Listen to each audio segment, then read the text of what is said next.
You're listening to the A Bit From Within podcast with Felicia Marti. This Saturday, we are having our first new moon of the year, which means this will be the first full lunar cycle in 2023, and it's going to be a good one.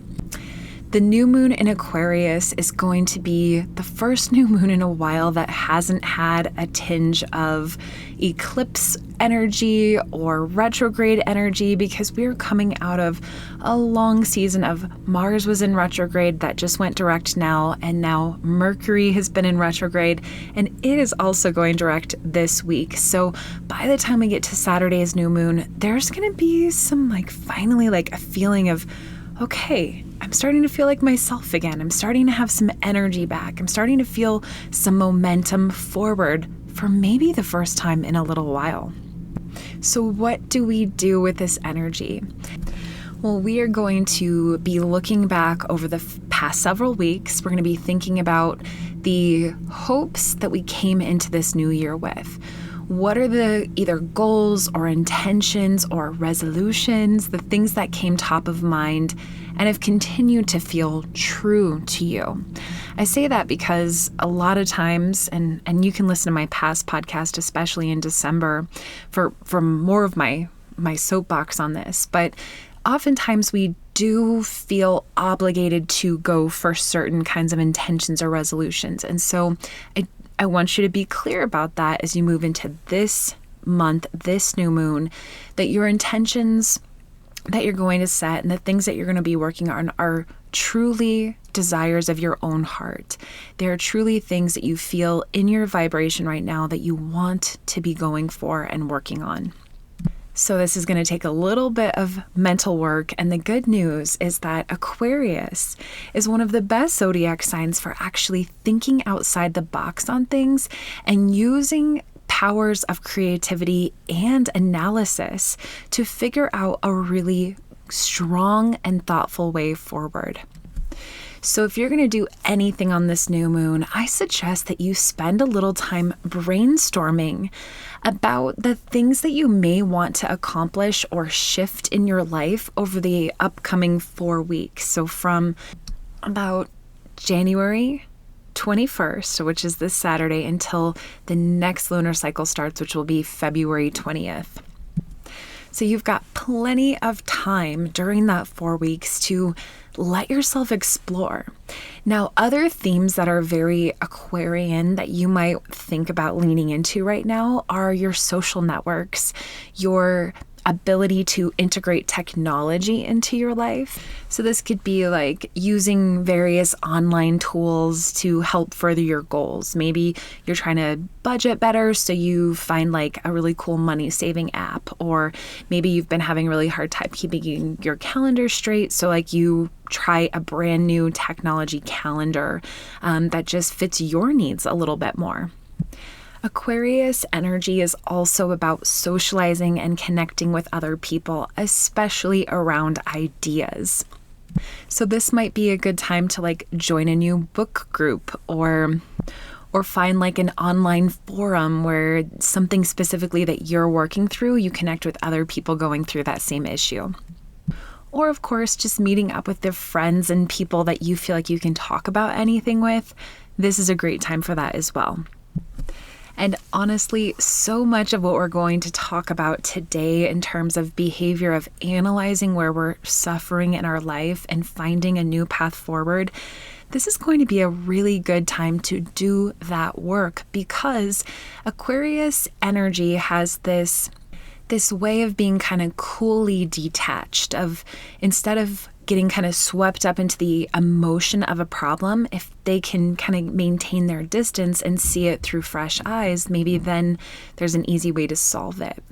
And so you can almost imagine this energy right now in your life. Even if you don't normally operate that way, you can kind of picture that as you go into this. And I think that's going to be really, really good and useful right about now. Now, I will say, especially some of the themes that I've been talking about, these are themes that you can incorporate all month long, or all lunar cycle long. But specifically on the day of the new moon, what are some best practices? Well, if you've been listening for a while at all, or if you're a Patreon member, you know that I am a huge advocate and fan of new moon rituals. And a ritual, what is a ritual? I think people most of the time automatically go to this idea of like sage and incense and candles and maybe chanting or, I don't know, mixing some sort of potion together. I don't know. I don't know where your mind first goes when it thinks of rituals. But what I call a ritual is dedicated sacred time with yourself and something that you are working on. So in all of my rituals, because I have, for the past 3 years, I've created tons and tons of ritual guides for every new moon, every full moon. Some of my new moon rituals I put together are actually just self-care exercises, self-love exercises, self-exploration exercises. And we can do that in a sacred way for ourselves. And I want to be very clear with you.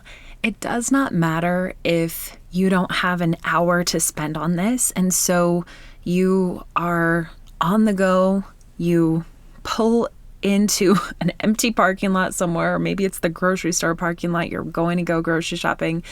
You look up to the moon for a few minutes, you take a few deep breaths, and you really set your intention for the month forward. It could be as simple as that. But what I like to do for a real ritual practice is to find elements that work for you. It doesn't have to be, incense and sage and laying out, a big blanket and getting a big bowl of water that you're going to write things on and put into the water. It doesn't have to look like that. But for many of us, lighting incense or lighting candles, that kind of starts to change the quality of the senses around you, right? Like what you smell. Maybe you're darkening the room, by being in candlelight. These things enhance the senses and they feel important to the process because they become like these sacred elements that you're going to do each and every time you come back to this work. And when you build a ritual that's something you do the same way each and every time, it becomes a sacred practice in your life. So I always encourage you to meet yourself where you are at with that. It could be as simple as just turning down the lights in the room, crawling up on the bed, and just journaling some thoughts down. And I think that this is important because you don't need somebody else telling you what to do. However, that said, a lot of us find way more depth when we're given instruction, when we're given a container, something to think about, something to frame our thoughts. And so that is part of the reason why I love creating these ritual guides and every single month creating a new moon ritual and a new full moon ritual for you just to have that container, something to take it a little bit further, to inspire you and to give you a little bit more of that sense of novelty and excitement with your ritual process. So if you're interested in that, you can make sure that you're a member of our Patreon page.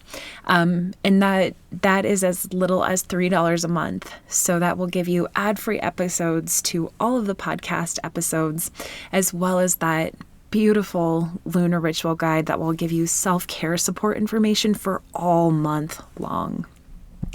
I'm really looking forward to this month's new moon. I feel like it's been a while that I've really just felt finally like, okay, I can really start to plant some of these seeds. I feel like for me personally, so much of the last several months have been tying up loose ends, kind of grieving, kind of bringing things to a close and going back in other areas, having to kind of refresh, clean some things up.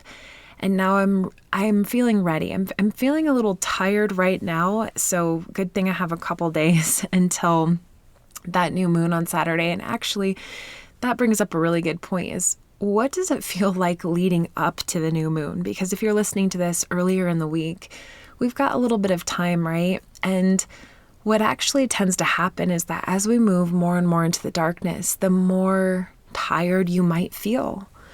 The more you might need some space, some quiet, some time to rest. So please, please prioritize that. If you need to reschedule lunch with a friend or an evening date, if you need to change your exercise routine to be that of one that's just a little bit slower, it is okay. This is exactly the time that you might be feeling that way, and it's okay to really honor that. In fact, I really hope that you do.